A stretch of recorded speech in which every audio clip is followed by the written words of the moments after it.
Hello students, आज हम करेंगे पेडागोजी ऑफ इकोनॉमिक्स, यानी कि सब्जेक्ट रिलेटेड जो पेडागोजी है उसको हम करने वाले हैं। बिल्कुल आसान है। जो आपकी जनरल जो पेडागोजी आएगी उसी से रिलेटेड, यानी कि उसी से रिलेटेड ये भी पेडागोजी है। बस थोड़ा बहुत हो सकता है कि डिफरेंस होगा, नहीं तो कोई खास डिफरेंस नहीं है। जिस बच्चे को इकोनॉमिक्स के कंसेप्ट का पता है और वो जो से आप फर्स्ट पेपर के लिए करोगे, यानी कि जो कॉमन पेपर के लिए आप करोगे साइकोलॉजी, वहीं से आप क्वेश्चन यहाँ पर कर पाओगे। फिर भी हम कर लेते हैं कि व्हाट इज इकोनॉमिक्स। इकोनॉमिक्स क्या है? इकोनॉमिक्स जो टर्म है वो एनिशियंट ग्रीक, ठीक है, ओइकोनोमिया से लिया गया है, जिसका मतलब है management of house hold the administration, यानी कि घर का प्रबंधन, प्रशासन से ये शब्द निकल कर आया है। इकोनॉमिक्स से जो है, economics is the social science that is concern with the, तो जो अर्थशास्त्र वह सामाजिक विज्ञान है जिसका संबंध किससे है? प्रोडक्शन से, डिस्ट्रीब्यूशन से और गुड्स और सेवाओं के कंजम्पशन से, ठीक है। प्रोडक्शन, डिस्ट्रीब्यूशन, कंजम्पशन किसका? गुड्स और सर्विसेज का। उसके बाद है कि जो इकोनॉमिक्स है, इकोनॉमिक्स डील करता है किसके साथ? With the study of various activities, जो अलग अलग एक्टिविटीज़ है main directed towards the acquisition of wealth and earning of money. अर्थशास्त्र धन अर्जित करने और धन कमाने की दिशा में निर्देशित मनुष्य की विभिन्न गतिविधियों के अध्ययन से संबंधित है। आप सभी जानते हो कि जो इकोनॉमिक्स है वो आप एडम स्मिथ का जो पढ़ते हो ना, तो वो कहता है कि वेल्थ ऑफ नेशन है, तो वही बात यहाँ पर कही गई है। उसके बाद है कि नेचर ऑफ इकोनॉमिक्स, कि अर्थशास्त्र की प्रकृति क्या है। फर्स्ट है कि economics is the science that deals, यानी कि इकोनॉमिक्स एक साइंस है, वह विज्ञान है जो डील करता है production, exchange and consumption of various commodities in economic system. अर्थशास्त्र वह विज्ञान है जो आर्थिक प्रणालियों, ठीक है, जो इकोनॉमिक हमारा सिस्टम है, या इकोनॉमिक सिस्टम को क्या बोलोगे? आर्थिक प्रणालियों में विभिन्न, यानी कि वेरियस जो गुड्स हैं के प्रोडक्शन, एक्सचेंज और कंजम्पशन से रिलेटेड है। उसके बाद है it's show how scarce resource. आप नेचर की जब बात करते हो तो इकोनॉमिक्स के अंदर, इकोनॉमिक्स के नेचर या प्रकृति में आप क्या पढ़ते हो? ये किससे रिलेटेड है? प्रोडक्शन से, एक्सचेंज से और कंजम्पशन से, ठीक है ना। तो ये इन चीज़ों से रिलेटेड है। उसके बाद ये इसके अंदर क्या, जो हमारे स्कार्स रिसोर्स हैं उनका उपयोग हम किस तरीके से करेंगे, इससे रिलेटेड है। थर्ड है कि इकोनॉमिक्स एम टू, इसका क्या एम है कि how economic work and how economic agent interact, कि जो इकोनॉमिक है वो किस तरीके से काम करता है और एजेंट जो हो किस तरीके से बातचीत या इंटरेक्ट करते हैं एक दूसरे से। फोर्थ है कि इसके अंदर कि the expanding domain of economics in social science has been described as economic imperialism. It tells that economics can be use to the rising the living of standard of people and their welfare, तो लोगों का living of standard किस तरीके से बढ़ेगा और उनका जो वेलफेयर है वो किस तरीके से इंक्रीज हो।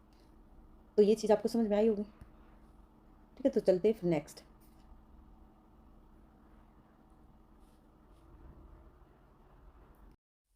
देखिए, अब हम बात करते हैं स्कोप ऑफ इकोनॉमिक्स की। स्कोप ऑफ इकोनॉमिक्स का मतलब क्या होता है? आप जानते हो ना, जब सिंपल स्कोप हो उसके नेचर के बारे में आप पढ़ते हो, तो इसमें स्कोप में है कि इसके अंदर हम क्या क्या देखते हैं, ठीक है, इसके अंदर क्या क्या चीज़ों को, जैसे कि आप जब उसमें सिंपल स्कोप की बात करते हो तो नेशनल इनकम, अनएम्प्लॉयमेंट है, तो ये सारी चीज़ें पढ़ते हो ना, तो वो उसका स्कोप है। तो इसमें सिंपल बता के इकोनॉमिक्स क्या है कि साइंस है। Science is a systemised body of knowledge that trace the relationship between cause and effect. तो ये क्या है? एक सिस्टमेटिक, एक हम चीज़ों को लेकर चलते हैं, ठीक, जिसमें कॉज और इफेक्ट के बारे में पता लगाया जाता है। Economic investigate the possibility of deducing generalisation as regards the economic firm that can be very easily measure in terms of money, thus economics is science. यह अर्थशास्त्र उन आर्थिक फर्मों के संबंध में सामान्यीकरण निकालने की संभावना की जांच करता है जिन्हें मनी के संदर्भ में बहुत आसानी से मापा जा सकता है। तो इसलिए कहते हैं कि इकोनॉमिक क्या है कि साइंस है। क्यों? आप इसको सिंपल समझो, इतना बड़ा पढ़ने की जरूरत नहीं है कि इस इकोनॉमिक साइंस क्यों, क्योंकि इसके अंदर हम एक सिस्टमेटिक चीज़ों को लेकर चलते हैं। अब सोशल साइंस की ये बात करें, सोशल साइंस क्यों है कि labourers are working on materials drawn from all over the world and producing, यानी कि ऑल ओवर जो लेबरर्स हैं, जो मजदूर हैं, तो वो हर जगह क्या कर रहे हैं? मटेरियल्स, यानी कि एक तरीके से वर्किंग है ऑन मटेरियल ग्राउंड्स में, और ये ओल्ड वर्ल्ड में क्या करें? गुड्स और सर्विसेज को क्या करें? प्रोड्यूस कर रहे हैं, कमोडिटीज़ को, और सेल कर रहे हैं। तो इससे जब भी प्रोडक्शन हो रहा है, लेबरर्स जो है ओल्ड वर्ल्ड में क्या करें? प्रोडक्शन कर रहे हैं। जब वो प्रोडक्शन कर रही है जिसके कारण से गुड्स और सर्विसेज सेल हो रही है, तो एक देश का दूसरे देश से क्या हो रहा है? कनेक्टिविटी बन रही है, ठीक है। तो वही है इसमें हिंदी में देखो कि अर्थशास्त्रिक सामाजिक विज्ञान, मजदूर दुनिया भर से खींची गई सामग्रियों पर काम कर रहे हैं, दुनिया भर में बेचने के लिए वस्तुओं का उत्पादन कर रहे हैं, अपनी आवश्यकता को पूरा करने के लिए दुनिया के सभी हिस्सों से वस्तु का आदान प्रदान करना। इस प्रकार दूर दराज के देशों में रहने वाले लाखों लोगों के एक दूसरे से ज्ञात रूप से घनिष्ठ इंटरडिपेंडेंसी। तो वो हो गया ना कि सोशल साइंस किस लिए? सोशल साइंस इसलिए है कि उत्पादन कहीं हो रहा है, लेन देन कहीं पर चल रहा है, और ये सारी चीज़ें एक साथ हो रही है, तो एक चीज़ दूसरी चीज़ के ऊपर डिपेंडेंसी, इसलिए जो इकोनॉमिक्स है वो सोशल साइंस भी है। इकोनॉमिक क्या है? एक आर्ट भी है, ठीक। दो आर्ट का मतलब क्या होता है? आर्ट का मतलब होता है कि जो चीज़ों को हमने सीखा फिर हम उनको करके देखेंगे, ठीक है। अर्थशास्त्र क्या है? एक कला है। An art is a system of rules for the attainment of given end. Economics offers as a practical guidance, यानी कि आपको ये प्रैक्टिकल नॉलेज देती है, सॉल्यूशन प्रोवाइड करवाती है किसी प्रॉब्लम का. Science and art are the complementary to each other. वो करेंगे साइंस और आर्ट एक दूसरे के कॉम्प्लीमेंट्री हैं, पूरक हैं. एंड इकोनॉमिक्स बोथ, वो करेंगे तो इकोनॉमिक्स क्या, साइंस और आर्ट दोनों ही है. ठीक है. उसके बाद हम बात करते हैं economic is a positive science. Positive science का मतलब है यहाँ पर कि इसके अंदर ये नहीं बताया जाता कि क्या अच्छा है क्या बुरा है. ठीक है, इसकी बातें नहीं की जाती. It will simply provide result. इसके अंदर सिर्फ रिजल्ट को प्रोवाइड किया जाता है, ना कि ये नहीं. देखो जो चीज़ें हैं ना, सिर्फ एक्चुअल में वो चीज़ें बताई जाती है, ये नहीं कि क्या होना चाहिए क्या नहीं होना चाहिए, इनके ऊपर ये बातें नहीं करता. सकारात्मक विज्ञान यह नहीं बताता कि समाज के लिए क्या अच्छा है क्या बुरा है, केवल आर्थिक विश्लेषण के परिणाम प्रदान करेगा. ठीक है, सिर्फ आपको क्या देगा, रिजल्ट देगा और कुछ नहीं किसी समस्या का. उसके बाद एक नॉर्मेटिव साइंस है. नॉर्मेटिव साइंस के अंदर आ जाते हैं कि क्या होना चाहिए, क्या अच्छा है और क्या बुरा है, इसके बीच अंतर करेगा. ये बताएगा कि जो वेलफेयर है उसको किस तरीके से इंक्रीज करना चाहिए. तो कुल मिलाकर आपने देख लिया कि ये जो इकोनॉमिक्स है वो एक साइंस भी है. आप ये सिंपल इकोनॉमिक्स है, अब इसमें इतना पजल होने की जरूरत नहीं है. इकोनॉमिक्स क्या है, एक सोशल साइंस भी है, आर्ट भी है और पॉजिटिव है, नॉर्मेटिव है. ठीक है, तो ये आप तो ट्वेल्थ में भी पढ़ लेते हो इन चीज़ों को. उसके बाद आता है सब्जेक्ट मैटर ऑफ इकोनॉमिक्स. तो वो करें कि सब्जेक्ट मैटर में आप क्या क्या पढ़ते हो. इसके अंदर ट्रेडिशनल अप्रोच होती है कि मॉडर्न अप्रोच होती है. जब हम ट्रेडिशनल अप्रोच की बात करते हैं तो इसके अंदर पढ़ते हैं हम कंजम्पशन, प्रोडक्शन, एक्सचेंज, डिस्ट्रीब्यूशन और पब्लिक फाइनेंस. ठीक है, तो इसके अंदर जो हम ट्रेडिशनल है उसके अंदर कंजम्पशन, प्रोडक्शन, एक्सचेंज, डिस्ट्रीब्यूशन और पब्लिक फाइनेंस, ये हम ट्रेडिशनल अप्रोच में पढ़ते हैं. उसके बाद अगर हम बात करते हैं मॉडर्न अप्रोच, माइक्रो और मैक्रो. अब माइक्रो क्या है मैक्रो क्या है ये आपको बताने की जरूरत नहीं है. उसके बाद है कि AIIMS and objective of teaching economics, कि इसके क्या उद्देश्य है. ठीक है ना, अर्थशास्त्र के जो टीचिंग है उसके क्या टारगेट है और क्या ऑब्जेक्टिव है. एम क्या है और ऑब्जेक्टिव क्या है, क्या उसका लक्ष्य है और क्या उसके उद्देश्य है. तो इसके लक्ष्य क्या है. फर्स्ट है कि to make the students able to acquire knowledge of various economic terms, कि यदि आप क्या करते हो, aims and objective teaching economics, जो शिक्षण जो अर्थशास्त्र शिक्षण है उसके लक्ष्य और उद्देश्य में पहला है कि the aims and objective teaching economic at the higher secondary level और द आर एज फॉलोज, कि उच्चतर माध्यमिक स्तर पर अर्थशास्त्र पढ़ाने के लक्ष्य और उद्देश्य इस प्रकार है. ठीक है ना, इसके ऊपर हायर सेकेंडरी लेवल पर तो क्या क्या है, क्या ऑब्जेक्टिव है इसके. To make the students able to, वो करे कि स्टूडेंट को एबल बनाता है. ठीक है, किस लिए, विभिन्न जो इकोनॉमिक शब्द हैं, वर्ड हैं, ठीक है, उनका ज्ञान हो उसके, उस चीज़ में ये सक्षम बनाता है किसको, विद्यार्थी को. कि स्टूडेंट को एबल बनाता है एक्वायर नॉलेज. ठीक है, किसका ज्ञान हो उसके, वेरियस इकोनॉमिक टर्म्स का. इसलिए मतलब इसकी टीचिंग की जाती है, ये इसका अर्थशास्त्र पढ़ाने का ये मेन एम है. उसके बाद एक to make the students able to understand the various cause of population explosion. ये आपको बताता है कि जो पॉपुलेशन एक्सप्लोजन हो रहा है, जनसंख्या विस्फोट है, उसके क्या कारण है, क्या परिणाम होंगे, किस तरीके से उसको हम उपचार करेंगे. ठीक है, इस चीज़ में कि क्या कॉन्सिक्वेंस होंगे और किस तरीके से इसकी रेमेडी की जाएगी. तो इन चीज़ों के बारे में आपको इकोनॉमिक्स बताता है. To make the students able to understand the various cause of poverty, यानी कि क्या क्या पॉवर्टी क्या है, अनएम्प्लॉयमेंट क्या है, प्राइस क्यों राइज हो रही है, इन्फ्लेशन क्या है और किस तरीके से हम इनको ठीक कर सकते हैं. तो इन सब चीज़ों के बारे में आपको ज्ञान देता है इकोनॉमिक्स. उसके बाद है कि अंडरस्टैंड द इकोनॉमिक एक्सप्लोजन, ये फोर्थ आपको आगे मिलेगा कि to make the students able to understand the economic explosion of consumers, छात्रों को उपभोक्ताओं के आर्थिक विस्फोट के बारे में भी बताता है. उसके बाद राइट्स ऑफ कंज्यूमर्स, जो कंज्यूमर के क्या राइट्स है सोसाइटी में उनके बारे में बताता है. To make the students able to understand the mutual relationship between the agriculture, agriculture industry के ऊपर कैसे डिपेंड है, इंडस्ट्री एग्रीकल्चर के ऊपर कैसे डिपेंड है, ये भी बताता है. ये इकोनॉमिक्स जो टीचिंग है इकोनॉमिक्स, उसके हम एम्स और ऑब्जेक्टिव पढ़ रहे हैं, तो ये भी उसका एक ऑब्जेक्टिव है, इसके बारे में बात करता है. उसके बाद है कि फॉरेन ट्रेड की इंपॉर्टेंस के बारे में आपको बताता है. The make the students aware of the role of state in the promotion of economic development, यानी कि जो स्टेट का क्या रोल होना चाहिए उसके बारे में आपको ज्ञान होता है अगर आप इकोनॉमिक्स को पढ़ते हो. तो कि विद्यार्थियों को आर्थिक विकास को बढ़ावा देने में राज्य की क्या भूमिका है उसके बारे में भी आपको पता चलता है. To develop the attitudes of the student towards conservative social and economic development of the nation as a whole, कि संपूर्ण राष्ट्र का रचनात्मक सामाजिक और आर्थिक विकास के प्रति छात्रों का जो दृष्टिकोण है उसको भी विकसित करता है. तो ये थे इसके एम्स और ऑब्जेक्टिव. उसके बात करते हैं कि नीड क्या है, इसका महत्व क्या है, किसके, जो टीचिंग है इकोनॉमिक्स की, उसके बारे में बात कर रहे हैं. तो इसके क्या क्या महत्व हैं और क्या इसकी आवश्यकता है.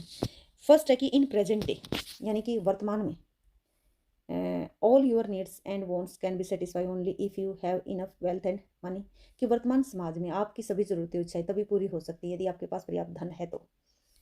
ठीक है, तो आपको पता है कि अगर इकोनॉमिक्स आप पढ़ते हो तो इतना तो आप अर्न कर ही लोगे कि जितनी आपकी ज़रूरतें हैं.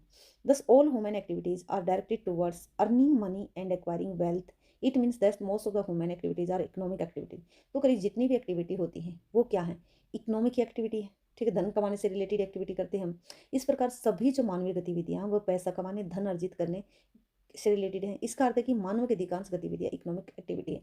तो अगर आप किस तरीके से धन कमाओगे, क्या करोगे, तो जो भी इकोनॉमिक एक्टिविटी होती है, अगर आप इकोनॉमिक्स के छात्र हो तो उन सब चीज़ों के बारे में आप जान जाओगे। Economic deals with the study of various activities of man directed towards the acquisition of wealth. वही है, धन से संबंधित ही बातें हो रही हैं यहाँ पर। Today the growth is seen by the quantity of consumption where items are used and thrown fast. इसके अंदर ये क्या बता रहे हैं आपको कि आज वृद्धि उपभोग की मात्रा देखी जा रही है, ठीक है। Today the growth of seen by the quantity of consumption, कि हम कितनी क्वांटिटी में कंजम्पशन कर रहे हैं, जहां वस्तु को तेजी से इस्तेमाल और फेंक, यानी कि किस तरीके का, इस तरीके का जो हम कंजम्पशन करते हैं, कंज्यूमर गुड्स कैसे होते हैं, ऐसे आइटम्स होते हैं जिनको हम यूज़ करते हैं और फेंक देते हैं। रीयूज तो नहीं होता ना उनका, तो बार हम यूज नहीं करते हैं।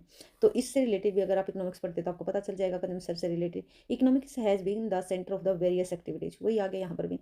each and every subject viewed from it economically angle, because one always likes subjects which face more money in one's future life, कि प्रत्येक विषय को उसके इकोनॉमिक जो दृष्टिकोण से देखा जाता है, क्योंकि व्यक्ति को हमेशा वही विषय पसंद आएंगे जो उसको भावी जीवन में अधिक धन दिलाएंगे, ठीक है ना। तो इसमें पूरे में अपने धन से संबंधित ही चीज़ें पढ़ी हैं और एक बात पढ़ी अपने कंजम्पशन से रिलेटेड। तो वही है, वो करें कि वही कोई भी सब्जेक्ट है, ठीक है, हम उसको इस तरीके से देखते हैं कि वो हमें फ्यूचर में कुछ अर्निंग करके देगा या नहीं देगा। Values of teaching of economics. अब हम बात करते हैं वैल्यूज की, कि अर्थशास्त्र शिक्षण के मूल्य क्या है, तो इसकी इंपॉर्टेंस क्या, ठीक है ना, यानी कि इसकी वैल्यूज क्या। The values, value of the study of economics as follow. First है कि ए फील्ड ऑफ इंफॉर्मेशन, के सूचना का क्षेत्र, कि अर्थशास्त्र का अध्ययन छात्रों को अपने ज्ञान को बढ़ाने में मदद करेगा। जो भी छात्र होगा, जो इकोनॉमिक्स का छात्र होगा, मनुष्य के व्यवहार के बारे में, ठीक है ना, उसके लॉजिकल तरीके से अवगत हो पाएगा। देखो इसमें कि study of economic help the students to the broaden their knowledge, knowledge को बढ़ाएगा। स्टूडेंट्स कैन बी अवेयर होगा most of the interesting and logical facts about the behaviour of the human beings, यानी कि ह्यूमन बींग्स के जो भी मतलब जो भी उसका व्यवहार है उसको अच्छे से वो समझ पाएगा यदि उसने इकोनॉमिक्स को पढ़ा है तो। A field of training in mental horizon, इसको थोड़ा सा बड़ा कर लेते हैं।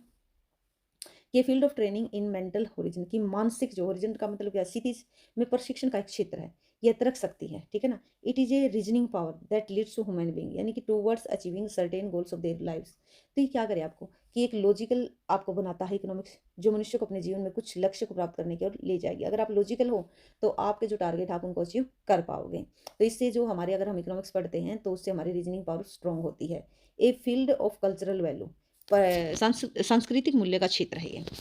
इसमें क्या है देखते हैं कि proper balance is required to develop culturally and teaching of economic provides a better understanding of the good use of various things in life, कि सांस्कृतिक रूप से विकसित होने के लिए उचित संतुलन की आवश्यकता, ठीक है ना। यदि आप कल्चरली डेवलप होना चाहते हो तो एक बैलेंस होना चाहिए।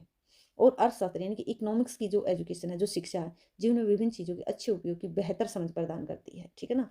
इसके अंदर वही है कि यदि हम क्या, कि आपको टीचिंग जो है इकोनॉमिक प्रोवाइड करती है better understanding of good use of various things in life, कि हम वस्तुएं जो हमारे पास जो भी चीज़ें हैं उनको हम कितनी अच्छे तरीके से एक तरीके से यूज करें, तो ये आपको इकोनॉमिक्स बताती है। उसके बाद आता है सेकेंड, अच्छा एक और रहता है उसका पॉइंट कि फील्ड ऑफ म्यूचुअल कोऑपरेशन, कि इसके अंदर जो है जितनी भी एक्टिविटीज़ होती हैं वो म्यूचुअल अंडरस्टैंडिंग या म्यूचुअल कोऑपरेशन के ऊपर ही डिपेंड होती हैं। उसके बाद आता है हमारा कि जो instructional planning for teaching economics, अर्थशास्त्र पढ़ाने के लिए अनुदेशात्मक योजना क्या है, ठीक है।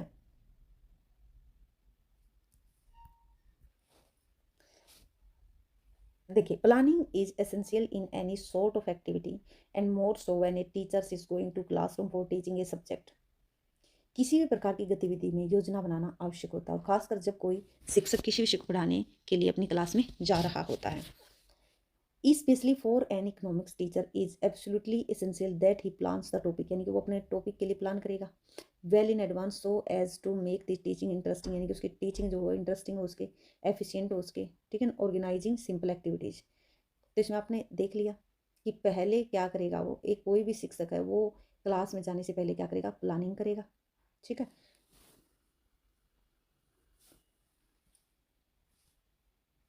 उसके बाद हम चलते हैं नेक्स्ट पॉइंट पर। देखिए अब हम बात करते हैं कि वो क्या करना पड़ेगा उसको। सबसे पहले लेसन की प्लानिंग करनी पड़ेगी। Different teaching methods are available for teaching economics, यानी कि अलग अलग मेथड से वो पढ़ा सकता है। Before going to the classroom the teacher has the select the appropriate method. वो पहले अपना अप्रोप्रिएट मेथड सेलेक्ट करेगा कि मैंने किस तरीके से टीच करना है, और जो भी उसकी प्रॉपर टीचिंग एड लेकर चलेगा, चौक लेकर चलेगा, जो मतलब उसको जो जो चीज़ की नीड होगी उनकी, जिससे वो जो लर्नर हैं उनको अंडरस्टैंड करवा पाए टॉपिक को। This sometimes called the planning the strategy. इसको क्या बोलते हैं हम, जो इसी को हम प्लानिंग यानी कि एक तरीके से रणनीति बोलते हैं। ठीक है भाई, हम एक रणनीति के तहत क्लास में जाते हैं ताकि बच्चों को अच्छे से अंडरस्टैंड करवा पाएँ। उसके बाद आता है in the words of Lester B stands a lesson plan actually a plan of action. ठीक है ना, एक एक्शन का एक प्लान है ये। It includes the working philosophy of the teacher. क्या है इसके अंदर, जो भी वर्किंग करेगी इसके अंदर इंक्लूड होगी working philosophy of the teacher. His knowledge कितनी है उसको, his knowledge about students, objective क्या है, materials to taught and his ability to the utilise effective methods. तो ये मतलब एक तरीके से अगर हो सकता है कि कहीं पर आपको क्वेश्चन में पूछ ले कि ये जो डेफिनेशन है वो किसके द्वारा दी गई है, तो आप इनका नाम जरूर याद रखोगे। ये आगे हिंदी इंग्लिश आपको दोनों में मिलेगी PDF। उसके बाद है components of A lesson plan. जो लेसन प्लान है उसके कौन कौन से कंपोनेंट्स हैं। Teacher should follow specific steps in writing lesson plan. जब कोई भी मतलब टीचर अपना एक, आप बीएड करते हो ना, तो बीएड में सारी चीज़ें पढ़ते हो आप, तो वो करें कि एक राइटिंग किस तरीके से अपना लेसन प्लान बनाएगा। पहले क्या करेगा, प्रिपरेशन करेगा, फिर प्रेजेंट करेगा, फिर कंपेरिजन करेगा, फिर जनरलाइज करेगा, फिर उसके बाद अप्लीकेशन करेगा, अप्लाई करेगा उसका, और री कैपिटलाइजेशन करेगा। ठीक है, तो ये इस तरीके से वो अपने स्टेप बाय स्टेप चलेगा। अब वो करें कि अब ये था पुराना तरीका, भी वो करेंगे मॉडर्न तरीके में जो है, पहले वो प्रिपेयर करेगा, डेवलप करेगा, उसको फिर वो डेवलपमेंट करेगा, फिर रिव्यू करेगा, फिर असाइनमेंट करेगा। तो इस तरीके से वो अपना पूरा पूरा लेसन प्लान बनाता है। आपने बहुत पहले अगर बीएड की होगी तो इस तरीके से एक लेसन प्लान जब आप लिखते हो ना, फाइल बनाते हो, तो उसमें इस तरीके से होता है। वो करें कि अब इन बस 4 ही स्टेप हैं, पहले प्रिपेयर करना, फिर उसको उसका विकास करना, डेवलपमेंट करना, फिर उसको रिव्यू कर लेना, फिर उसका असाइनमेंट कर लेना। उसके बाद आता है एडवांटेज क्या, यानी कि इसके फ़ायदे क्या, लेसन प्लान बनाने से क्या क्या बेनिफिट है, क्या आप ये जानते नहीं हो। It makes a teacher work regular, well organise होगा, सिस्टमेटिक होगा उसका सारा काम। अगर आप कोई भी प्लानिंग करके चलते हो तो आपका सारा सिस्टम से काम करेगा। उसके बाद उसके अंदर कॉन्फिडेंस आएगा, self reliance in the teacher. ठीक है ना, तो ये सारी चीज़ें उसके अंदर बनी रहेंगी। उसके बाद है कि it provides greater freedom in teaching. It avoid wastage of time. यदि आप अच्छे प्रॉपर प्लान के तहत जाते हो तो आप वेस्टेज नहीं करते टाइम के, अपने काम से काम रखते हो। यदि आपका प्लान ही नहीं होता और आपको पता ही नहीं होता क्या करवाना, तो फिर आपको क्लास में जाकर क्या करना पड़ेगा, बातें करनी पड़ेंगी इधर उधर, मतलब इस तरीके की आपको बातें करनी पड़ेगी जिनकी ज़रूरत नहीं है। तो ये आपने देख लिया यहाँ पर कि इसके एडवांटेज ये हैं। उसके बाद है कि इसका क्या क्राइटेरिया एक गुड लेसन प्लान का। ये लेसन प्लान क्या होना चाहिए, रिटन होना चाहिए, ठीक है ना, और वेल प्रिपेयर्ड होना चाहिए। उसके बाद है जर्नल और जो स्पेसिफिक ऑब्जेक्टिव हैं उनको क्लियरली बताया हुआ, मतलब बताए जाने चाहिए। उसके बाद है कि types of aids use should be used. ठीक है, जो भी मतलब एक तरीके से एड्स हैं, जो टीचिंग एड्स हैं, उनकी हमें सहायता लेनी चाहिए। उसके बाद है रिव्यू करना चाहिए हमें, ठीक है ना, और असाइनमेंट जो है वो लिखा जाना चाहिए। कब, जब एंड ऑफ द लेसन, पाठ के अंत में हमें क्या करना पड़ेगा, रिव्यू करना पड़ेगा और असाइनमेंट लिखा जाना चाहिए। उसके बाद है कि question should be well plan, और जो क्वेश्चन है वो आपके प्लान होने चाहिए। उसके बाद आता है यूनिट प्लान। यूनिट प्लान के अंदर क्या है, आपका इकाई योजना जो है, a unit is a large subdivision है, मतलब एक तरीके से एक बड़ा डिवीजन है किसका, सब्जेक्ट का। ठीक है, जैसे सब्जेक्ट होता है ना, और जैसे कोई टॉपिक होता है, टॉपिक के अंदर सब टॉपिक होते हैं, तो उसी प्रकार से जो यूनिट प्लान की बात कर रहे हैं कि एक सब्जेक्ट का ये एक लार्ज डिवीजन है। आप देखते नहीं हो, मतलब कोई भी एक सब्जेक्ट है उसको अलग अलग यूनिट में डिवाइड कर देते हैं। तो ये बोला उन्होंने कि अगर हम यूनिट प्लान बनाएंगे तो ये unit is a large sub division of subject matter with A common fabric of knowledge. एक इकाई ज्ञान के सामान्य ताने बाने के साथ विषय वस्तु का एक बड़ा सब डिवीजन है। प्रेस्टन ने क्या कहा है इसके बारे में, a unit is as large a block of related subject matter as can be overviewed by the learner. एक यूनिट यानी कि एक यूनिट क्या है, एक इकाई संबंधित विषय वस्तु का उतना बड़ा खंड है जितना कि शिक्षार्थी द्वारा देखा जा सकता है। ये बात किसने बोली है, ये बोली है प्रेस्टन ने। उसके बाद स्टैनफोर्ड ने क्या बोला कि a unit is an outline of carefully selected subject matter which has been isolated because of its relationship to people's needs and interest. Stanford क्या कहता है कि एक यूनिट सावधानीपूर्वक चयनित विषय वस्तु की एक रूपरेखा है जिसे विद्यार्थियों की आवश्यकताओं और रुचियों से संबंधित होने का अलग अलग कर दिया गया है। उसके आगे हम चलते हैं कि इसके स्टेप क्या होंगे, आपसे स्टेप ही पूछेगा ठीक है ना, कि इसके क्या-क्या स्टेप होंगे। जैसे आपने ऊपर देखा कि हम प्लानिंग करेंगे, ठीक है, लेसन प्लान किस तरीके से बनाएँगे, तो स्टेप थे ना 6 एक थे, 4 एक थे। तो इस तरीके से फिर आपसे लाभ पूछ सकता है कि इसके क्या-क्या बेनिफिट होंगे, उसके के अंदर क्या इसका क्राइटेरिया होगा, क्या-क्या इसके अंदर होना चाहिए। उसके बाद जो यूनिट प्लानिंग है वो क्या है, ठीक है, एक सब डिवीज़न है, ठीक है, एक सब्जेक्ट का ये सब डिवीज़न है। प्रेस्टन, स्टैनफोर्ड ने इनके बारे में 2 कहावतें आपने देखी है। इसके कुछ मतलब स्टेप्स हैं। फर्स्ट है कि कंटेंट को एनालिसिस करेंगे। The what of the unit, इकाई का क्या है। ऑब्जेक्टिव विद स्पेसिफिकेशन, की विशेषताओं के साथ उद्देश्य, ठीक है, जो उसके बाद है कि कारण क्या, the why of the unit, ठीक है ना, क्या यूनिट क्या, उसके बाद कारण वाई क्यों, ठीक है ना, उसके बाद हाउ, और उसके बाद इसका एविडेंस की हम बात कर लेंगे। लर्निंग एक्टिविटीज़ यानी कि इसके स्टेप में कंसेप्ट का एनालिसिस करना होगा। Objective with specification, learning activities होंगी, टेस्टिंग प्रोसीजर होगा, ठीक है, कि प्रशिक्षण क्रियाएं होंगी, जो भी आपने उपलब्धि एविडेंस है, एविडेंस ऑफ अचीवमेंट की जो भी आपकी उपलब्धि है उसके क्या साक्ष्य हैं, इकाई का क्या, यूनिट का क्या तरीका है, क्या कारण है उसका, ठीक है, और ये क्या है, इन सब के बारे में हमें यूनिट प्लानिंग में बताना होगा। उसके बाद आता है ये ब्लूम टेक्सोनोमी, जो है आपने पढ़ी होगी ये जब आपने बीएड की है। तो ब्लूम से टेक्सोनोमी ऑफ एजुकेशनल ऑब्जेक्टिव कि जो शैक्षणिक उद्देश्यों का वर्गीकरण किस तरीके से होगा। अब हम देख रहे हैं कि Bloom's taxonomy of educational objective कि जो ब्लूम है, ठीक है, जो उन्होंने इस चीज़ के बारे में बताया उसके क्या उद्देश्य हैं। One of the most important aspect of the teaching learning process is the specification of instructional objective.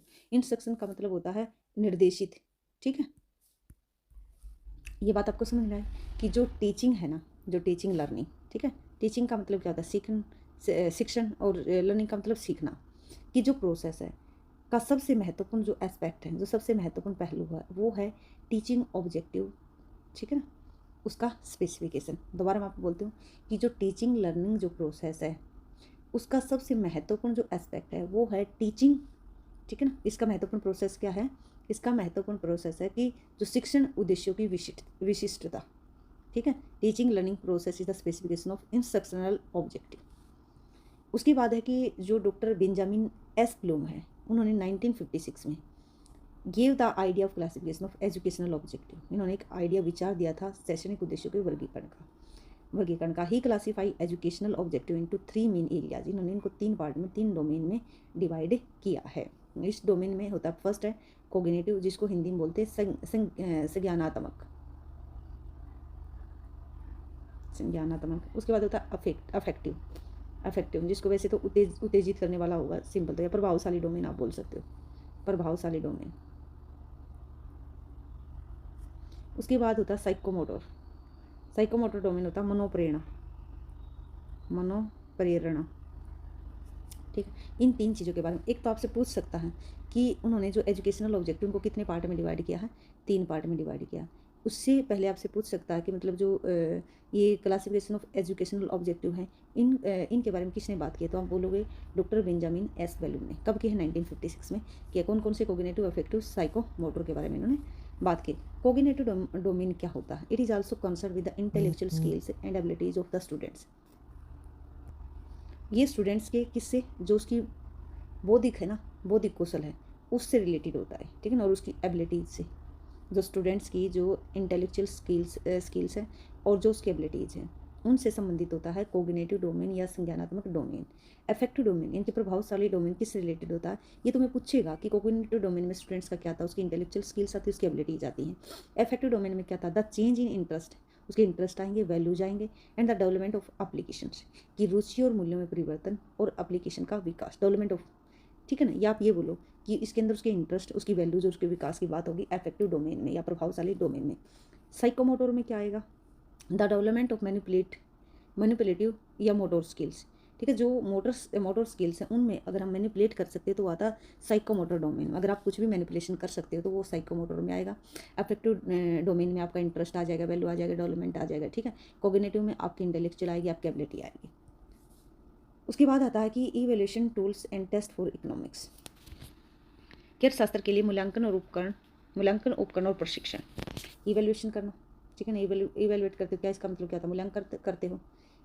Evaluation tools, ठीक है, जो भी उपकरण होंगे, एंड टेस्ट करेंगे, परीक्षण करेंगे फॉर इकोनॉमिक्स, अर्थशास्त्र के लिए मूल्यांकन मूल्यांकन उपकरण और प्रशिक्षण का।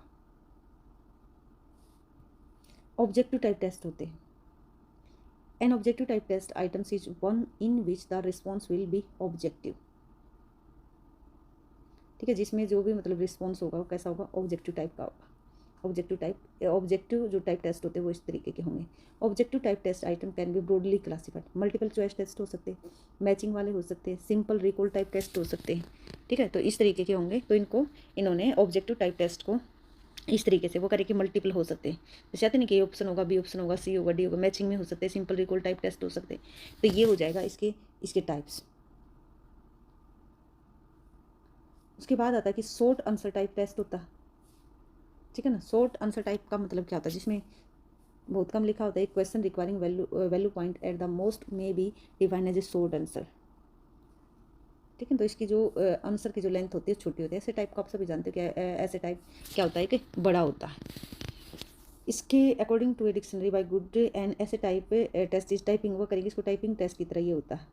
Type of examination in which the subject और एग्जामिन इज आस्क्ड, इसके अंदर डिस्कशन, एनिमरेट कंपेरिजन कर सकते हो, स्टेट, इवैल्यूएट, एनालाइज कर सकते हो, समराइज कर सकते हो, क्रिटिसाइज कर सकते हो। Involves writing a specific length on A given topic. ठीक है, तो इसके अंदर क्या क्या हो सकता है, इसके अंदर क्या होगा, इसके अंदर चर्चा की जा सकती है, गणना की जा सकती है, तुलना की जा सकती है, मूल्यांकन किया जा सकता है, एनालिसिस किया जा सकता है, आलोचना की जा सकती है। तो ये सारी चीज़ें तो एक बड़े स्तर पर जब ऐसे टाइप कोई भी क्वेश्चन होता है तो उसमें सारी चीज़ें ऐड होती हैं।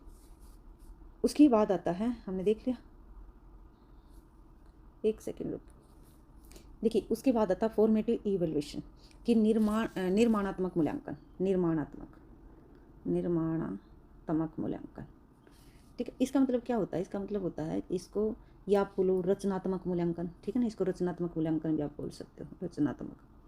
कि formative evaluation is concern with making decision relating to the forming और development of students as well as the course. यानी कि कोर्स और छात्र दोनों के गठन और विकास से संबंधित जो भी डिसीजन लिए जाएंगे वो फॉर्मेटिव इवैल्यूएशन होगा, या निर्माणात्मक मूल्यांकन या रचनात्मक मूल्यांकन होगा। ठीक है, समझा मेरी बात, कि जो आपका फॉर्मेटिव इवैल्यूएशन है इसका संबंध जो छात्र हैं, जो स्टूडेंट्स हैं, उनके साथ साथ जो आपका पाठ्यक्रम है, जो कोर्सेज हैं, उनका गठन किस तरीके से होगा, उनका विकास किस तरीके से होगा, इससे संबंधित जो डिसीजन लिए जाएंगे वो आपका कहलाएगा फॉर्मेटिव इवैल्यूएशन, निर्माणात्मक मूल्यांकन। उसके बाद है कि it provides feedback eight appropriate stage of the teaching learning process which helps in making change in the curriculum, teaching strategies and the learning environment। ये जो टीचिंग लर्निंग की जो प्रोसेस की उचित चरणों में फीडबैक प्रदान करता है। जो आपका कोर्सेज मतलब एक तरीके से आपका फीडबैक देता है।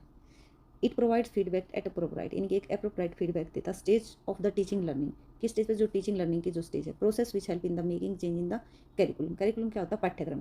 यह शिक्षण सीखने की प्रक्रिया के उचित चरणों में फीडबैक प्रदान करता है, जो पाठ्यक्रम, शिक्षण रणनीति और सीखने के माहौल में बदलाव करने में मदद करता है। ठीक है, तो एक फीडबैक देता है।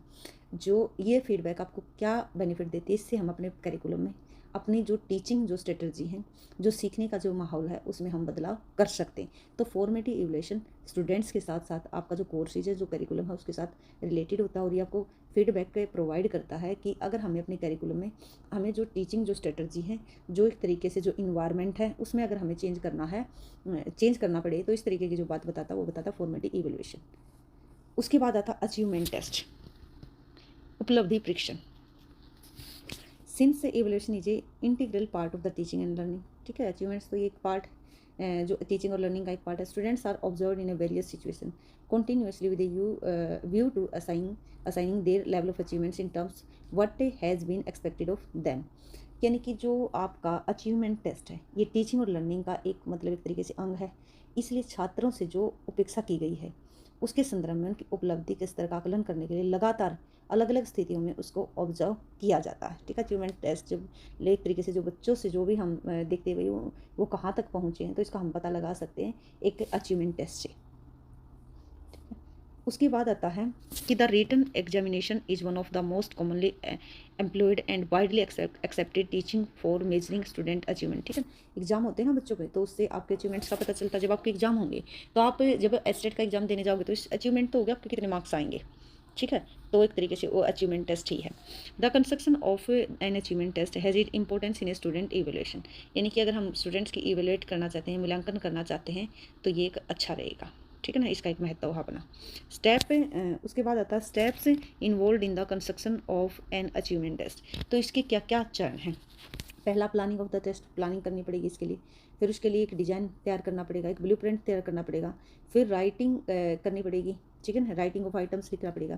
प्रिपरेशन ऑफ द स्कोरिंग की एंड मार्किंग स्कीम, वहाँ पर आपको स्कोरिंग कुंजी क्या है, अंकन योजना तैयार करोगे, क्या अंक देने हैं, ठीक है ना, किस तरीके से, क्या मार्किंग स्कीम होगी, तो सारी चीज़ें इसके अंदर होंगी। प्रिपरेशन करना पड़ेगा क्वेश्चन वाइज एनालिसिस, ठीक है, कौन सा क्वेश्चन 6 नंबर का देना, कौन सा 2 का, कौन सा 1 का, ये सारी चीज़ें इसके अंदर होंगी। टीचिंग स्किल इन इकोनॉमिक्स, अब बात करते हैं कि जो टीचिंग स्किल्स हैं वो क्या है। Teaching includes all the activities of providing education to the other, ठीक है, शिक्षण में दूसरों को शिक्षा प्रदान करने की सभी गतिविधियाँ शामिल होती हैं। उसके बाद है कि the person who provide education is called the teacher, ठीक है, शिक्षा प्रदान करने वाले को क्या कहते हैं? टीचर कहते हैं। टीचिंग मीन्स, टीचिंग का मतलब क्या होता है? ये एक इंटरेक्शन है टीचर और स्टूडेंट्स के बीच में। Teaching skill is a group teaching acts और behaviours intending to facilitate students learning directly और इनडायरेक्टली। कि जो शिक्षण कौशल है, यानी कि जो टीचिंग स्किल है, क्या करती है? जो टीचिंग स्किल्स है शिक्षण कार्यों या व्यवहार का एक ग्रुप है जिसका ऑब्जेक्टिव डायरेक्ट या इनडायरेक्ट रूप से जो छात्र हैं उनको, मतलब छात्र के सीखने को सुविधाजनक बनाना है, ठीक है। ये टीचिंग स्किल क्या है? एक तरीके से इस तरीके का सिस्टम है ये, जो कोशिश करता है कि इसका मेन ऑब्जेक्टिव है डायरेक्ट या इनडायरेक्ट तरीके से छात्र आसानी से सीख जाए। उसके बाद आता है कि teaching skill would include, teaching skills में क्या क्या होता है? Provide training and practice in different techniques, विभिन्न तकनीकों में प्रशिक्षण और अभ्यास प्रदान करना, टीचिंग स्किल्स में ये सारी चीज़ें आएंगी। Approach and strategy that would help the teachers to plan and impart instruction, कि इसके अंदर क्या होगा? अप्रोचेज और जो आपकी स्ट्रेटजीज हैं जो शिक्षकों को योजना बनाने और निर्देश देने में मदद करेंगी। तो टीचिंग स्किल्स में आपको ये सारी चीज़ें सिखाई जाएंगी। Provide appropriate reinforcement and conduct and effective assessment, कि उचित सुदृढ़ीकरण प्रदान करे और प्रभावी मूल्यांकन करे। इफेक्टिव असेसमेंट होनी चाहिए आपकी, ठीक है। टाइप्स ऑफ टीचिंग स्किल्स, वो करेंगे जो टीचिंग स्किल्स हैं उसकी टाइप्स क्या क्या। फर्स्ट है कि हम बात करते हैं इंट्रोडक्शन की, the skill of introducing A lesson, A lesson important skill required for a teacher, कि किसी पाठ को प्रस्तुत करना एक मतलब टीचिंग स्किल के अंदर आता है। कि आप अपने चैप्टर को जब पढ़ाने जाते हो बच्चों को, कोई भी अगर टीचिंग करने जाते हो तो आप किस तरीके से उस लेसन को इंट्रोड्यूस करते हो। Is an important skill of required for a teacher, तो ये टीचर के लिए एक महत्वपूर्ण स्किल होगी, ठीक है ना। ये उसके पास होनी चाहिए कि वो अपने जो भी टॉपिक पढ़ाने जा रहा है तो उसको किस तरीके से रिप्रेजेंट करेगा।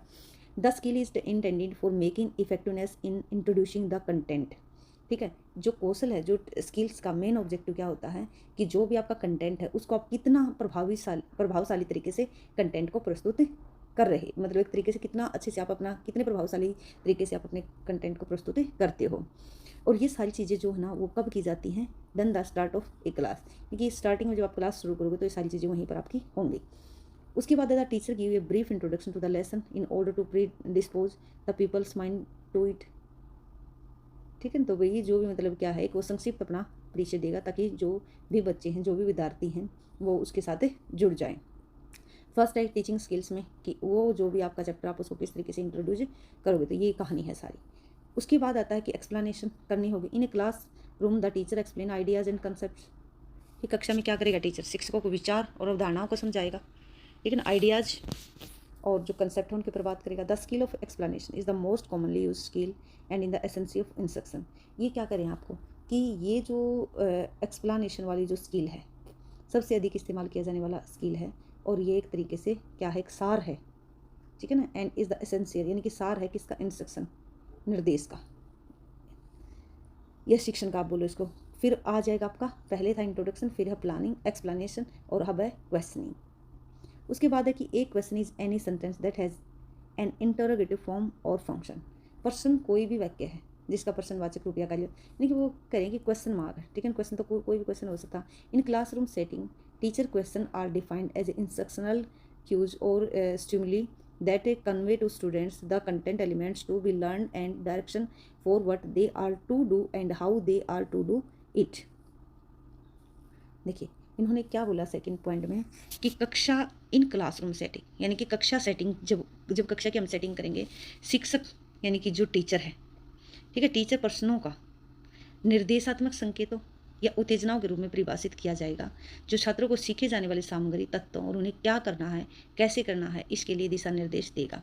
दोबारा देखिए, जब भी क्लासरूम की सेटिंग होगी, टीचर क्वेश्चन आर डिफाइन करेगा। इंस्ट्रक्शनल को शैक्षणिक यानी कि शिक्षा से ही रिलेटेड है, शैक्षणिक इसको बोल देते या फिर उसको बोल देते एक तरीके से निर्देशात्मक, ठीक है। कोज और स्टिमुली क्या होता है, एक तरीके से फोर्स टाइप होता है ना, दैट कन्वे टू स्टूडेंट्स, वो किसको कन्वे करेगा, स्टूडेंट्स को, the content elements to be learn यानी कि लर्न एंड डायरेक्शन, ठीक है। वो उन्हें क्या देगा, उनको सीखे जाने मतलब एक तरीके से उनको डायरेक्शन देगा, ठीक है ना, एंड डायरेक्शन फॉरवर्ड, क्या करना है, कैसे करना है, इसके लिए वो दिशा निर्देश देगा किसको, स्टूडेंट्स को। उसके बाद प्रश्न पूछने का क्वेश्चन स्किल भी होती है, प्रमोट्स, वही है ना क्वेश्चन, इसका निचोड़ ये दे दिया इन्होंने कि promotes involvement, initiates thinking, creates motivation and enhance learning, कि प्रश्न पूछने का कौशल भागीदारी को बढ़ाता है, सोचने की शुरुआत करता है, प्रेरणा पैदा करता है, सीखने को बढ़ाता है। तो मैंने ये जो सारी यहाँ पर बातें बोली थी वो 2 ही लाइन में यहाँ पर बोल दी गई, ठीक। अब उसके बाद हम चलते हैं कि भाई ठीक है, इंट्रोडक्शन भी हो गया, ठीक है, टीचिंग स्किल में इंट्रोडक्शन हो गया, एक्सप्लेनेशन हमने इंट्रोड्यूस कर दिया अपना चैप्टर, फिर हमने एक्सप्लेन कर दिया, फिर हमने क्वेश्चन भी पूछ लिया। उसके बाद आता है हमारा एक रह गया इसमें, देखिए उसके बाद आता है यहाँ पर हमारा स्किल ऑफ क्लोजर, ठीक है ना, कि बंद करने का भी कौशल होना चाहिए। जब हमने सारी चीज़ें कर ली हैं, एक्सप्लेन कर लिया है, ठीक है ना, इंट्रोड्यूस कर लिया, एक्सप्लेनेशन कर ली, क्वेश्चन पूछ लिए, तो अब हमें चैप्टर को क्या करना, क्लोज भी तो करना है ना। This skill is useful for a teacher to close his teaching properly, ठीक है ना, अपनी ऐसे नहीं भाई अड़बड़ी में ऐसे ही छोड़ के चले आओगे आप। जब अपना वहाँ पर आप क्लास में पढ़ाने जाओगे तो प्रॉपर पढ़ाओगे, लास्ट में इस तरीके से बच्चों को पूरा ये भी लगना चाहिए कि हाँ भाई ये मतलब चैप्टर जो है कंप्लीट हो गया है। This skill is useful for a teacher to the close his teaching properly. The teacher is to summarize, वो क्या करेगा, समराइज करेगा the teaching during the period and provides opportunities for the students to correlate, कि बच्चे को relate कर पाएँ, learn matter with the past and future knowledge, यानी कि इस तरीके से वो क्लोज करेगा अपने चैप्टर को कि ताकि वो पास्ट में जो उन्होंने पढ़ा, ठीक है ना, उसको और आगे वाले चीज़ों को वो एक दूसरे से कोरिलेट कर पाए, ठीक है। समझ में आया कि शिक्षक को अवधि के दौरान सभी शिक्षण का सारांश देना होगा, छात्रों को सीखे गए मामले को अतीत यानी कि पास्ट और फ्यूचर के ज्ञान के साथ कोरिलेट करने का अवसर प्रदान करना होगा, इस तरीके से उसको करना पड़ेगा। उसके बाद आता है कि स्किल ऑफ री enforcement, the skill is most important the other teaching skills. तो वो करें कि जो ये इस तरीके की जो री इन्फोर्समेंट इन उस साथ से रिलेटेड है ना, तो करें कि ये इंपॉर्टेंट टीचिंग स्किल में ये एक इंपॉर्टेंट स्किल है। यानी कि री इन्फोर्समेंट का मतलब होता है terms implies the use of teaching, use of technique, यानी कि हम टेक्निक को इस तरीके से यूज करें, हम अपनी जो भी पढ़ाने की जो टेक्निक है उस तरीके इस तरीके से यूज करें, ठीक है, ताकि हम जो भी मतलब एक तरीके से जो स्टूडेंट्स हैं उनके व्यवहार को हम चेंज कर सकें। कि teaching for influence the behaviour of individual in the desired direction, ठीक है, हम उनकी वांछित जो दिशा है उसको प्रभावित करने के लिए इस तकनीक का प्रयोग कर सकते हैं। दोबारा देखो कि इन्फोर्समेंट जो शब्द है इसका मतलब ये है कि व्यक्ति के व्यवहार को वांछित दिशा में, डिजायर डायरेक्शन में, ठीक है ना, वांछित दिशा का मतलब डिजायर डायरेक्शन में प्रभावित करने के लिए इस तकनीक का उपयोग करें। उसके बाद आता है हमारा, एक सेकंड रुक जाइए, उसके बाद आता था skill of reinforcement refers to effective use of reinforcers, ठीक है। तो वो करें कि सुदृढ़ीकरण का कौशल, री इन्फोर्समेंट जो ये इस तरीके की जो स्किल है ये क्या है, ये जो री इन्फोर्समेंट की जो स्किल है पुनर्बल को प्रभावी उपयोग को संदर्भित करती है, यानी कि इफेक्टिव यूज है इसका, किसके लिए, इन्फोर्सर्स के लिए, ठीक है। उसके बाद आता है इसका पूरा सारा मतलब एक तरीके से यहीं पर इन्होंने बता दिया, can therefore be defined as the effective use of reinforcer to modify students behaviour is the desired direction. वही बात होगी ना, इसलिए इसे छात्र के व्यवहार को वांछित दिशा में चेंज करने के लिए जो पुनर्बलकों के प्रभावी उपयोग के रूप में परिभाषित किया जाता है। उसके बाद आता था skill of wearing the stimulus, कि उत्तेजना को बदलने का कौशल। स्टिमुलस क्या होते हैं, वही ना कि जो मतलब जो आपको प्रोत्साहित करें, मोटिवेट करें।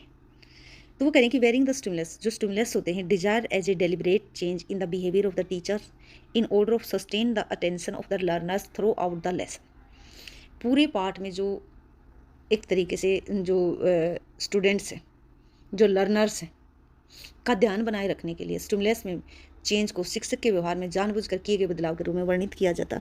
अब आप देखते नहीं हो कि मतलब टीचर जब पढ़ाता तो अलग अलग तरीके की एक्टिविटी करता, कभी वो तेज़ बोलता है, कभी अपने हाथों का यूज करता है। तो ये इस तरीके की एक्टिविटी क्यों की जाती है, ये जानबूझकर वो अपने अंदर चेंज लेकर आता ताकि बच्चे अपना ध्यान बनाए रख सके और कुछ सीख सके। तो इस तरीके की मतलब जो भी एक्टिविटी करता है टीचर वो सिर्फ आपको सिखाने के लिए करता है। उसके बाद आता है मिनी लेसन, लघु पाठ इसको हम बोलते हैं। मिनी लेसन के अंदर क्या है, it is a teaching training technique for the learning teaching skills. ये शिक्षण कौशल सीखने के लिए एक शिक्षण प्रशिक्षण तकनीक है, ठीक है ना। तो एक लर्निंग टीचिंग स्किल्स है। क्या है कि मिनी लेसन की हम बात करें, a mini lesson is a basic precursor to a bigger और ब्रॉडर टॉपिक। किसी बड़े या व्यापक विषय का बुनियादी अग्रदूत होता है ये। एक छोटा पाठ है, it is a short lesson that can a taught in just a few minutes, जिसको हम बहुत ही कम समय में पढ़ा देते हैं, but it can benefits the students is lesson to कम।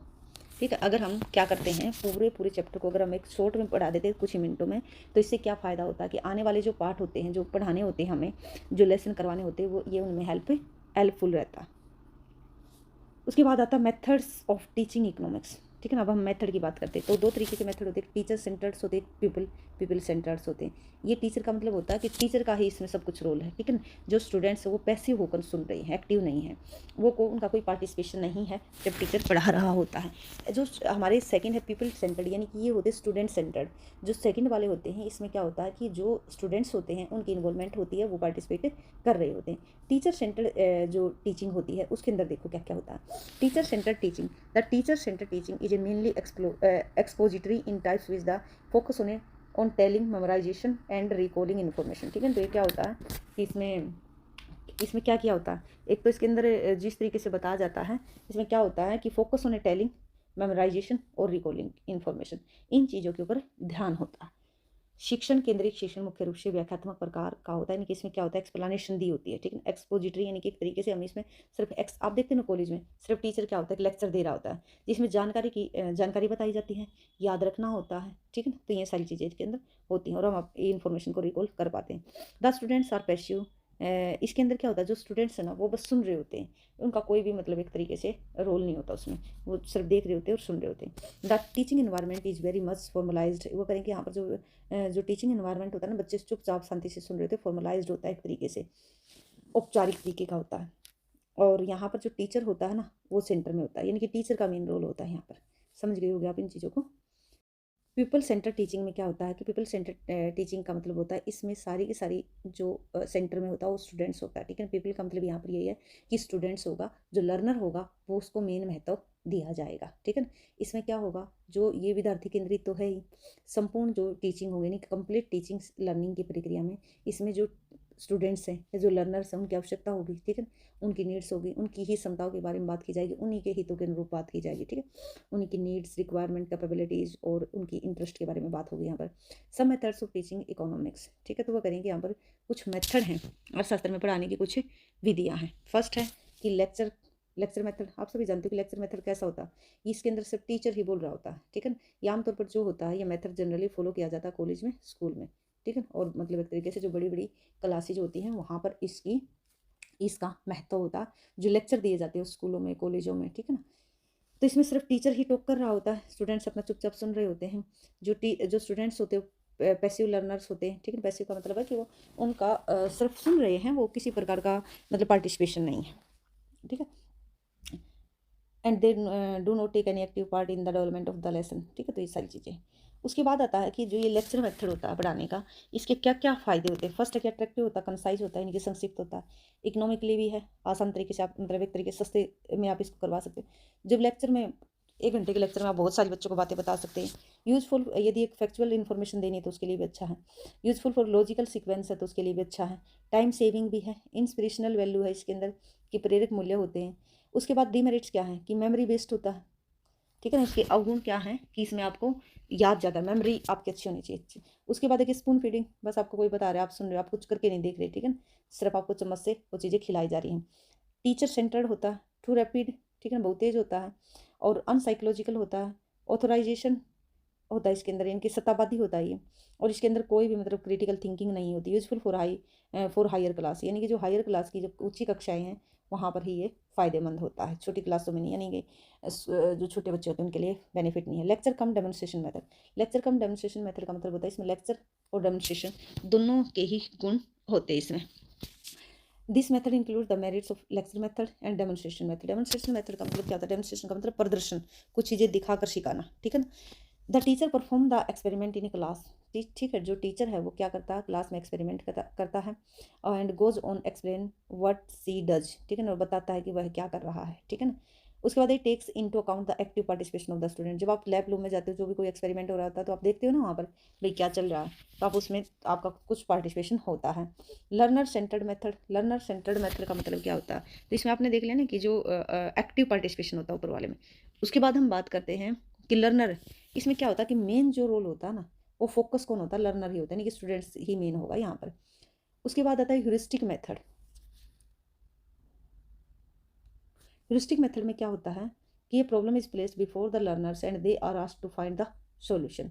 इसमें विद्यार्थियों के सामने, ह्यूरिस्टिक मेथड में इसको अनुमानी विधि भी बोलते हैं हम, विद्यार्थियों के सामने एक समस्या रखी जाती है, ठीक है ना, और उनको सॉल्यूशन ढूंढने के लिए बोला जाता है।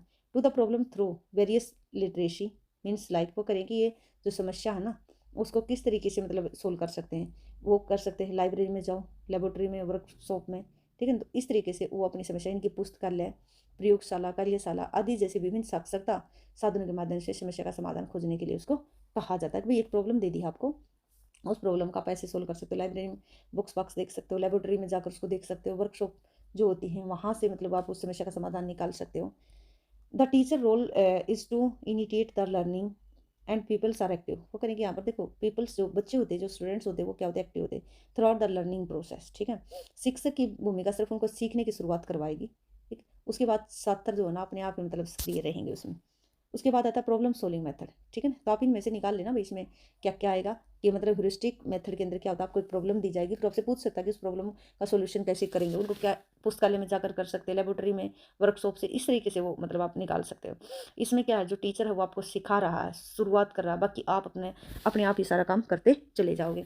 उसके बाद आप प्रॉब्लम सोल्विंग मेथड में क्या होता है, इसके अंदर होता है एक ऐसी विधि होती है जिसमें छात्रों का विशिष्ट, यानी कि मतलब पर्टिकुलर कोई समस्या दी जाएगी, उन्हें वस्तुनिष्ठ तर्क और सोच के माध्यम से समाधान ढूंढना होगा।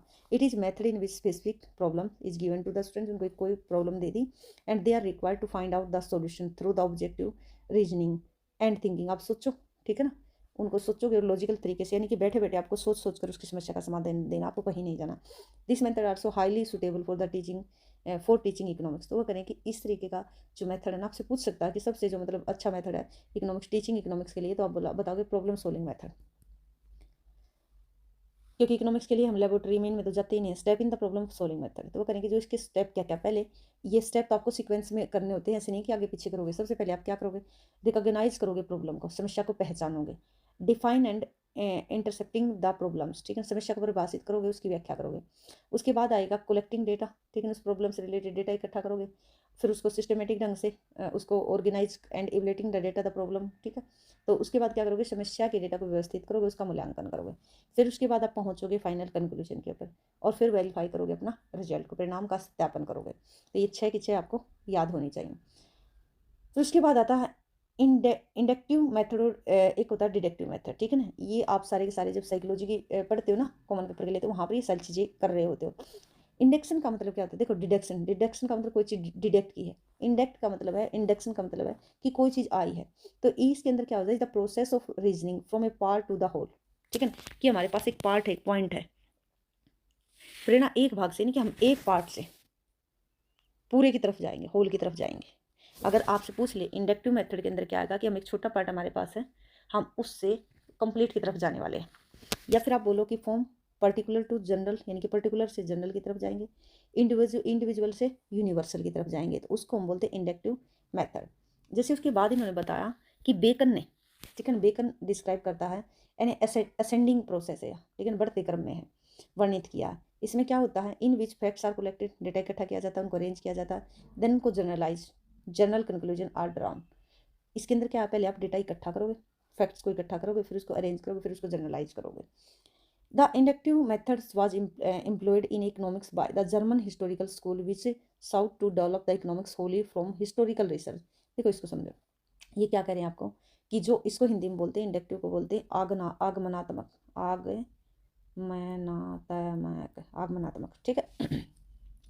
इसको इसके अंदर क्या बताया गया कि आगमनात्मक जो पद्धति को जर्मन हिस्टोरिकल स्कूल द्वारा अर्थशास्त्र में नियोजित किया गया था। अब पूछ सकता आपसे कि जो आगमनात्मक या इंडक्टिव मेथड जो है, इसको किसके द्वारा इकोनॉमिक्स में लाया गया, तो ये जर्मन हिस्टोरिकल स्कूल के द्वारा ठीक है ना। जर्मन हिस्टोरिकल स्कूल द्वारा अर्थशास्त्र में इसको नियोजित किया गया, जिसने ऐतिहासिक अनुसंधान से अर्थशास्त्र को पूरी तरह विकसित करने की मांग की थी। इन्होंने क्या कहा था कि which sought to develop economics wholly from historical research, ठीक है। कि इसने क्या कहा, जिसने ऐतिहासिक अनुसंधान से, ऐतिहासिक अनुसंधान इसको ही हम इंडक्टिव मेथड को ऐतिहासिक बोलते हैं, ठीक है ना। तो वो करेंगे अर्थशास्त्र को पूरी तरह से विकसित करने की मांग की थी। उसके बाद आता कि द हिस्टोरिकल और inductive method expect the economics to be primarily an economics historian who should first collect material, यानी कि पहले डाटा इकट्ठा करेंगे, ड्रो, फिर उसको जनरलाइज करेंगे, एंड उसके बाद करेंगे हम verify the conclusion by applying them to subsequent events. तो समझिए ऊपर वाली ही बात है। और इसके अंदर क्या होता है, इसी के अंदर जो हमारे इसके अंदर जो सांख्यिकी है, जो स्टेटिस्टिकल मेथड होते हैं, वो इसी के अंदर आगमनात्मक मेथड में ही यूज होते हैं। आप देखो ये हिंदी में लिखा हुआ है, आप इसको पढ़ लोगे, ठीक है। कि इसको आगमन को क्या बोलते हैं, specific to general, concrete to abstract, ठीक है। और जो आगे निगमन पढ़ोगे ना, ये था क्या था, एक तरह से ये था हमारा इंडक्टिव, वो होगा डिडक्टिव, ठीक है। तो जो होगा वो इसका उल्टा हो जाएगा, दोनों आपस में अपोजिट है। उसके अंदर क्या होगा कि पहले आपके पास पूरा है, ठीक है, निगमन में उसको निगमन बोलेंगे, फिर आप छोटे की तरफ जाओगे। इसमें पहले आगमन में क्या, पहले छोटा फिर आप बड़े की तरफ जाओगे। इसमें एग्जाम्पल भी है, ठीक है। जो हम पढ़ रहे हैं ना, इस मेथड का क्या है, इसमें विद्यार्थी स्वयं नियम अथवा सिद्धांत खोज करने का अवसर मिलेगा। उसके सम्मुख अध्यापक एक प्रकार की समस्या प्रस्तुत करेगा और अपने आप बच्चा उसमें काम करता चले जाएगा। तो पहले वाली इंटरेस्टिंग है, जैसे इन्होंने बोला कि एक बच्चा हरे रंग का सेब देखता है, ठीक, उसे वो खट्टा लगता है, दूसरे दिन भी वो देखता है, उसको चखता है, फिर खट्टा लगता है, फिर कभी भी हरे रंग का सेब देखेगा तो उसको पता चल जाएगा कि खट्टा। तो ये आगमन विधि के उदाहरण। हरे रंग के उसको पता चल जाएगा फ्यूचर में कभी भी अगर देखता तो देखते ही बता देगा कि हरे रंग का सेब जो होता है वो खट्टा होता है। देखो परसों सूर्य उग गया, कल उगा तो आज भी उगेगा। ये नियम निकलता है कि कल भी सूर्य उदय होगा। हम निकाल लेते नहीं, जनरलाइज कर देंगे ना, भाई परसों ये चीज़ हुई, कल हुई, आज भी हुई, तो कल भी यही होगा।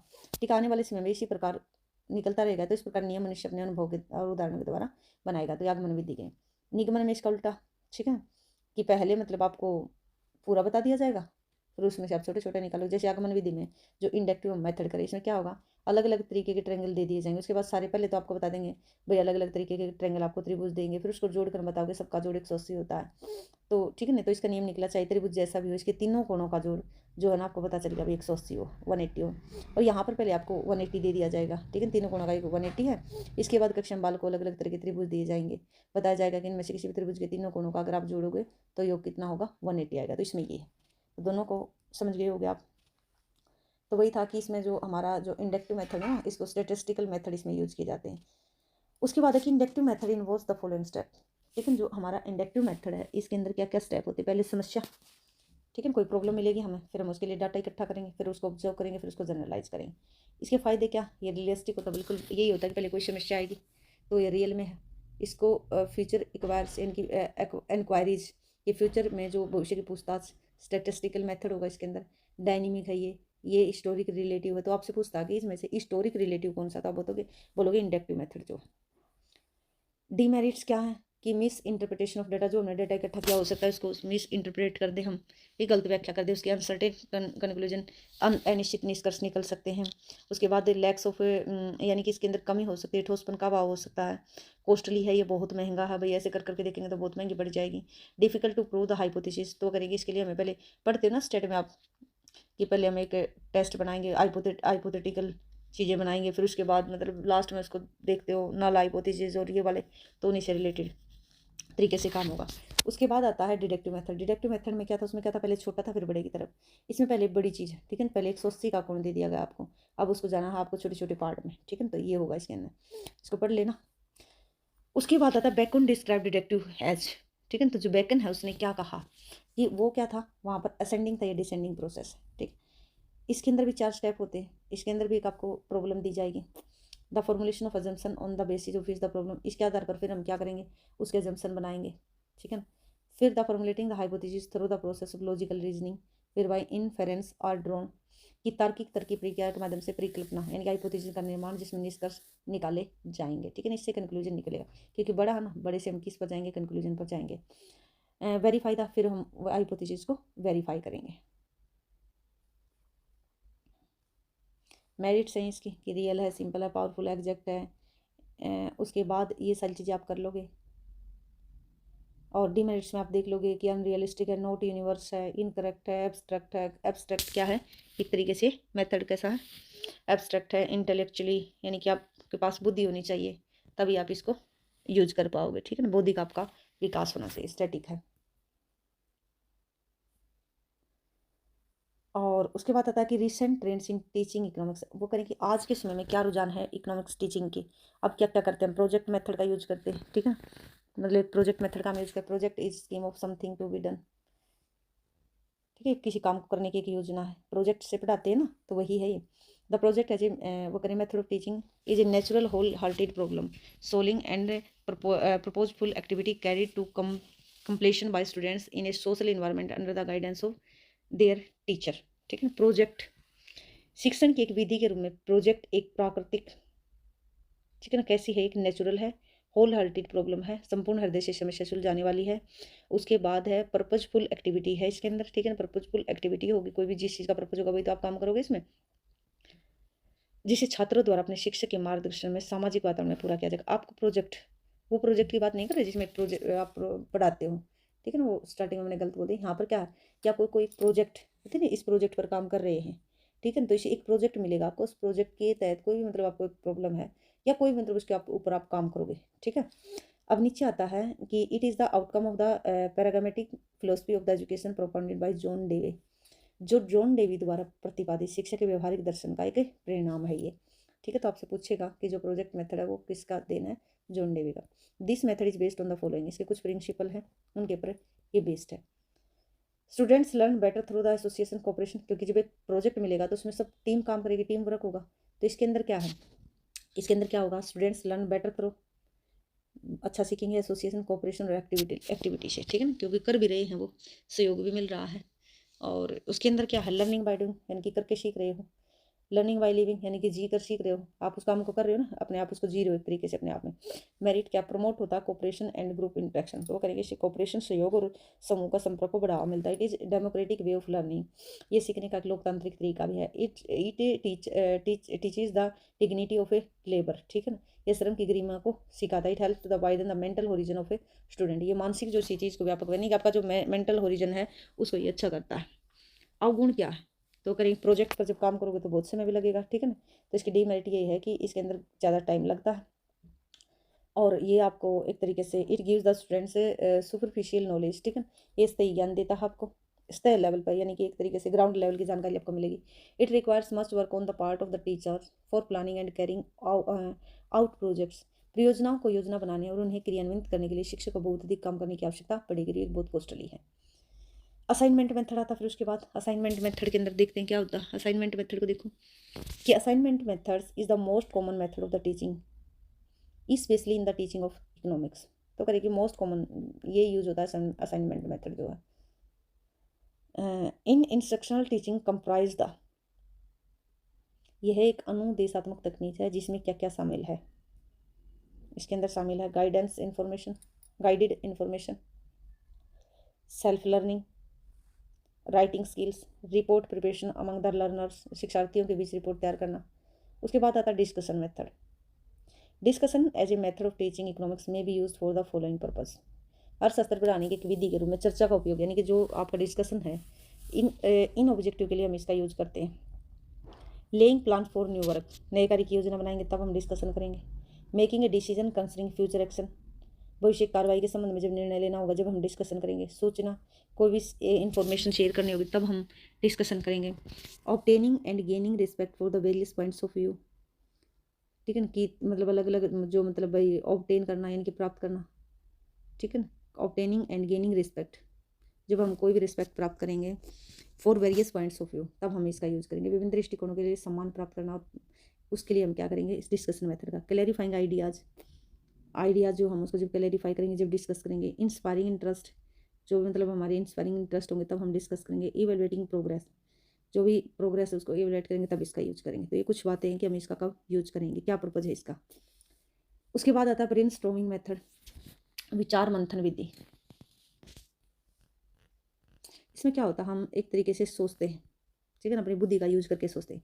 This technique calls for an activity in which a deliberate attempt in made to think and speak out freely creatively creativity होती है आपके अंदर about all possible approaches and solution to a given problem. The group participating in a spontaneous, अचानक and unrestrained, एक second थोड़ा इसको बड़ा कर लेते हैं, unrestrained discussion by which usually involves evaluative feedback.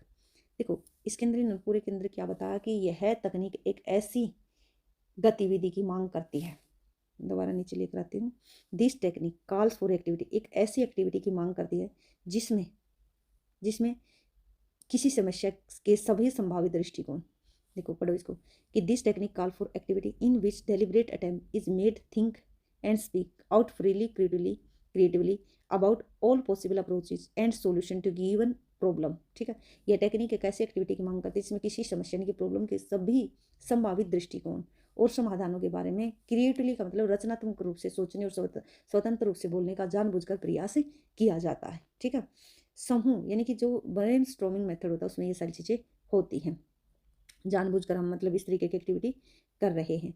उसके बाद है इसके अंदर कि समूह एक सहज और अनर्गल चर्चा में भाग लेता है। इसमें क्या है, approach and solution to given problem, the group participating in a spontaneous unrestrained discussion which usually involves evaluate feedback. ठीक है, तो इस समूह एक सहज और अनर्गल चर्चा में भाग लेता है जिसमें आमतौर पर मूल्यांकनात्मक प्रतिक्रिया शामिल होती है, क्योंकि इसमें क्या है, आपको फीडबैक भी देनी है। ठीक है, उसके बाद अगर हम बात करते हैं टीम टीचिंग, टीम टीचिंग का मतलब सिंपल होता है, टीम टीचिंग के अंदर होता है कि सब्जेक्ट एक होता है और एक पूरी टीम उसको पढ़ा रही होती है, कि कई सारे टीचर मिलकर उसको पढ़ा रहे होते हैं अपने अपने तरीके से अलग अलग, कि ये हैरोल्ड है, हैरोल्ड एस डेविस के अनुसार जो टीम टीचिंग होती है, ठीक है ना, इसको एक टीचिंग का एक ऐसा रूप माना जा सकता है जिसमें दो या दो से अधिक टीचर नियमित रूप से ऑब्जेक्टिव पूर्ण तरीके से यानी कि उद्देश्यपूर्ण ढंग से एक या अधिक कक्षाओं के छात्रों के लिए पाठ जो हैं यानी कि जो लेसन है उनकी योजना बनाएंगे, योजना और सहसंबंध के लिए जिम्मेदारियां साझा करते हैं। ठीक है, team teaching may be considered to be any form teaching in which two or more teachers regularly and purposefully share responsibilities for the planning and correlating of lesson to one or more classes of students। इनकी आपने देख लिया, इसमें दो से ज़्यादा teacher इसके अंदर इन्वॉल्व होंगे। उसके बाद आता है वर्कशॉप, कार्यशाला क्या होती है। वर्कशॉप का भी आपने स्कूल लेवल पर या कॉलेज लेवल पर इन चीज़ों में आपने भाग जरूर लिया होगा। In educational workshop a brief intensive course seminars और a series of meetings emphasising interaction and exchange of information among a usually small number of participants. ठीक है ना, इनमें एक बड़े स्तर का मतलब पार्टिसिपेशन नहीं होता है, कम लोग होते हैं इसमें जो पार्टिसिपेट करते हैं। ठीक है ना, शिक्षा में क्या होता है, इसके अंदर क्या होता है, एजुकेशन में वर्कशॉप जो होती है छोटे लेवल पर होती है। ठीक है ना, एक कार्यशाला एक संक्षिप्त गहन पाठ्यक्रम होता है, जैसे सेमिनार होगी, बैठक होगी, इनकी एक सीरीज होती है जिसमें आमतौर पर कम संख्या में लोग पार्टिसिपेट करते हैं। पार्टिसिपेट जो प्रतिभागी होते हैं के बीच बातचीत और सूचनाओं के आदान प्रदान पर जोर दिया जाता है, लेकिन जो होते हैं वर्कशॉप में ज़्यादा लोग नहीं होते। और ये की सीरीज होती है वर्कशॉप किस किस की, ये सीरीज होती है आपकी, इसके अंदर क्या क्या आएगा, इन एजुकेशनल वर्कशॉप जो ब्रीफ इंटेंसिव कोर्स होता है, इसमें कोर्स सेमिनार्स और a series of meeting emphasise interaction and exchange of information among the usually small number of participants. Symposium होता, ये सारी चीज़ें आप करोगे। ठीक है ना, और ये साइकोलॉजी में यहाँ से बहुत बेटर तरीके से करते हो। सिंपोजियम में क्या होता है कि here the participants present to the audience their views about the various aspect of a selected problem और टॉपिक थ्रू द स्पीच और प्रॉपर रीडिंग। ठीक है, इसमें क्या होता है, जो प्रतिभागी होते हैं, जो पार्टिसिपेंट्स होते हैं, किसी चयनित समस्या या विषय के विभिन्न पहलू, यानी कि कोई भी जैसे मतलब मान लिया जाए कि इन्वायरमेंट से रिलेटेड है या पोल्यूशन से रिलेटेड, जैसे इन्वायरमेंट में पोल्यूशन से रिलेटेड है, तो उसमें अलग अलग मतलब तरीके के मतलब जो वेरियस एस्पेक्ट होंगे उसके बारे में बातचीत इसके अंदर की जाएगी। इसके अंदर क्या होता है, जो पार्टिसिपेंट होते हैं, किसी आपने एक समस्या का चुनाव कर लिया, उसके विषय में विभिन्न पहलू उसके अलग अलग एस्पेक्ट के बारे में भाषण दोगे आप। ठीक है ना, बोलोगे, उचित वाचन के माध्यम से दर्शकों के सामने अपने विचार प्रस्तुत करेंगे। ठीक है, अलग अलग जैसे पोल्यूशन है, पोल्यूशन के बारे में वही मतलब अगर कोई एक टॉपिक है तो ये एक सिंपोजियम हो जाएगा। ठीक है, तो उसके ऊपर अलग अलग तरीके से सब जो पार्टिसिपेंट होंगे वो अपनी अपनी बातें रखेंगे। उसके अंदर in words of structure we think symposium as a group of comments either spoken और रिटन विज क्या, एक सेकेंड रुको, portraits contrasting or at least different points of view. The chief purpose of the symposium is to clarify though upon controversial questions। स्ट्रक के शब्दों में क्या कहता है, हम एक संगोष्ठी यानी कि सिंपोजियम को मौखिक यानी कि हो सकता है कि आपका मौखिक भी हो, यानी कि स्पोकन हो सकता है, रिटन हो सकता है, किकसम हो के रूप में सोचते हैं, लेकिन ये रिटन और स्पोकन दोनों तरीके का हो सकता है, जो विपरीत या कम से कम विभिन्न दृष्टिकोणों को चित्रित करता है। ठीक है ना, ये क्या करता है, एक तरीके से अलग अलग पॉइंट ऑफ व्यू से यहाँ पर आप देखोगे। इसके अंदर क्या होता है, इसके अंदर होता है कि जो भी मतलब कंट्रोवर्शियल क्वेश्चन होंगे, जब एक विषय के ऊपर बोला जाता है किसी के ऊपर, जैसे पोल्यूशन से रिलेटेड अगर कोई मुद्दा उठे तो अलग अलग देश अलग अलग बात करेगा ना, तो इस तरीके को हम सिंपोजियम बोलते हैं। इंडिविजुअलाइज्ड इंस्ट्रक्शन, ठीक है ना, तो ये फोकस करता है स्टूडेंट्स के ऊपर। प्रोग्राम्ड इंस्ट्रक्शन के अंदर क्या आएगा, programmed instruction is a method of presenting the new subject matter of the students clear carefully design steps through a sequence of instructional frames. जो प्रोग्राम्ड इंस्ट्रक्शन है, इसके अंदर क्या है, इसको बोलते हैं कर्मादेशित निर्देश। फ्रेम के अनुरूप अनुक्रम के माध्यम से सावधानीपूर्वक डिजाइन किए गए चरणों में छात्रों के सामने नए विषय को प्रस्तुत करने की विधि है ये। ठीक है, तो एक तरीके से प्रोग्राम इंस्ट्रक्शन जो है ये भी एक मेथड है। ठीक है, एक मेथड है presenting the new subject matter to the students carefully design step through the sequence of instruction.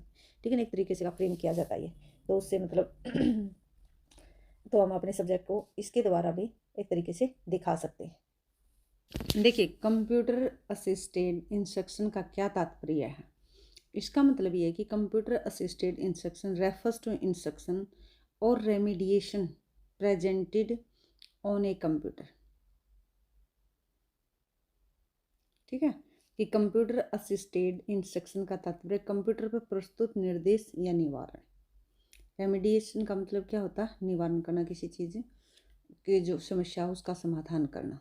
ठीक है, मैनी एजुकेशनल वो करेंगे, बहुत सारे एजुकेशनल कंप्यूटर प्रोग्राम अवेलेबल हैं online and form of computer stores and textbook companies they enhance वो करें कि ये enhance करते हैं टीचर इंस्ट्रक्शन इन ए सेवरल वेज, यानी ये कई तरीक़ों से शिक्षक निर्देश को बढ़ाते हैं। रिसोर्स फॉर टीचिंग इकोनॉमिक्स वो करें, कौन कौन से प्रिंट रिसोर्स होते हैं, न्यूज़पेपर से आप पढ़ सकते हो, मैगजीन से, जर्नल से, इकोनॉमिक्स एनसाइक्लोपीडिया से। ऑडियो रिसोर्स होते हैं, ठीक है, जो ऑडियो बुक एक तरीके से वॉइस रिकॉर्ड की होती है, तो इनसे आप क्या पढ़ सकते हो, इकोनॉमिक्स को पढ़ सकते हो, जैसे टैप रिकॉर्डर है, टैप डेक है, टैप मशीन है, इस तरीके से। उसके बाद आता है विजुअल रिसोर्स, कौन से, पिक्चर से, फ्लैश बोर्ड से, चार्ट से, पोस्टर से, फोटोग्राफ से, मॉडल से, तो ये सारे दृश्य साधन हो जाएंगे आपके। आईसीटी इंफॉर्मेशन जो टेक्नोलॉजी है उससे, रेडियो से, टेलीविज़न से, इंटरनेट से, मल्टीमीडिया से, इंटरेक्टिव वाइट बोर्ड से, तो इन सारी चीज़ों से। उसे ही कम्युनिटी रिसोर्स जो हैं, इकोनॉमिक क्लब से, ठीक है, एग्जीबिशन से, इकोनॉमिक जो मेले मेले लगते हैं उनसे, और फील्ड ट्रिप से, ठीक है ना, जो आपको अगर मतलब एक तरीके से फील्ड में ले जाया जाए तो वहाँ से अब आप इकोनॉमिक्स को सीख सकते हो। ठीक है ना, अर्थशास्त्र को पढ़ने के सारे इतने सारे रिसोर्स हैं। उसके बाद आता है qualities of a good economic text book. एक अच्छे अर्थशास्त्र पाठ्य पुस्तक के क्या गुण होते हैं, as is the textbook so is the teaching and learning. जैसी पाठ्य पुस्तक होगी वैसी ही शिक्षण और लर्निंग होगी। ठीक है, textbook are the most widely used for of instruction material. Nowadays, textbook has become a course of study. A good textbook can be even replace the classroom teaching.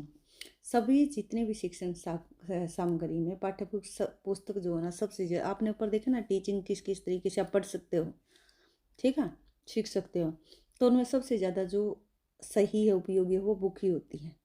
आजकल जो पाठ्य पुस्तक है, अध्ययन का एक पाठ्यक्रम बन गई है। एक अच्छी पाठ्य पुस्तक कक्षा शिक्षण की जगह भी ले सकती है। ठीक है, लिखा हुआ है ना, he can even replace the classroom teaching. Economic textbook should be aim, क्या क्या होना चाहिए, फर्स्ट ये है कि aiding the pupil in the development of their personalities. ठीक है, जो भी उनका क्या करना है, एक कि aiding the pupils in the development of their personalities, कि इसमें जो विद्यार्थी हैं उनके व्यक्तित्व के विकास में सहायता करता है, इससे डेवलप करता है ओपन माइंड सेट को। Developing the appreciation and understanding of nature and not merely stuffing their minds with facts. प्रकृति की सराहना और समझना विकसित करना, न कि केवल उनके दिमागों के तथ्यों से बढ़ना। तो वह करेंगे सब कुछ समझना भाई, बस ये नहीं कि सिर्फ अपना दिमाग अपने फैक्ट से भर लेना, अंडरस्टैंड करोगे नेचर को। उसके बाद है कि qualities of an economic teacher क्या होने चाहिए। ये 10-12 पॉइंट है, यहाँ से आपसे हो सकता है क्वेश्चन पूछ ले। क्या होना चाहिए कि enthusiastic about teaching students the subject matter. Enthusiastic का मतलब क्या होता है कि उत्साह होना चाहिए विद्यार्थी को जो वो पढ़ाने जाए, विषय वस्तु पढ़ाने में। डिसिप्लिन्ड रहे, ठीक है ना। उसके अंदर set example of integrity inside and outside the classroom, यानी कि क्लास के अंदर और बाहर ईमानदारी की मिसाल कायम हो, ईमानदार होना चाहिए। पाठ की जो योजना हो वो पहले ही बना ले, ठीक है। उसके बाद है कि स्ट्रेस कंसेप्ट लर्निंग के ऊपर उसका फोकस होना चाहिए, ना कि रट्टा मारने के ऊपर। Ability to inspire and motivate students, जो छात्र हैं उनको क्या करे, प्रेरित करे, यानी कि मोटिवेट करे, उनको इंस्पायर करे। Teaches students how to learn, analyze and think critically, क्या है इसके अंदर कि छात्र को सीखना, विश्लेषण करना और गंभीर रूप से सोचना सिखाए। और जो अपने सब्जेक्ट है उसकी नवीनतम जानकारी रखे, अप टू डेट रहे। डेडिकेशन होना चाहिए उसके अंदर। एटमॉस्फेयर एक तरीके से ऐसा होना चाहिए कि मतलब ललायित रहें बच्चे, रोमांचक कक्षा का माहौल होना चाहिए। Acquire up to date equipment for laboratory work, ठीक है। Generate new and exciting ideas for student to think about. उसके बाद है कि encourage student to ask question पूछने के लिए प्रोत्साहित करें। Takes an interest in and gets involve in a community activities, जो भी एक्टिविटीज़ होती हैं उनमें भाग ले, सामुदायिक गतिविधि जो होती हैं। और continuously update his her knowledge, और लगातार अपने ज्ञान को बढ़ाता रहे, नॉलेज को बढ़ाता रहे। तो ये थी आपकी सब्जेक्ट रिलेटेड पेडागोजी। अब आगे देखोगे आप सारी चीज़ें हिंदी में भी है, तो जिसको हिंदी में पढ़ना हो हिंदी में पढ़ ले, जिसको इंग्लिश में पढ़ना हो वो इंग्लिश में पढ़े। बहुत ज़्यादा टफ है नहीं, एक बार थोड़ा सा पढ़ लोगे ना, PDF से पढ़ लोगे तो भी हो जाएगा। Thank you.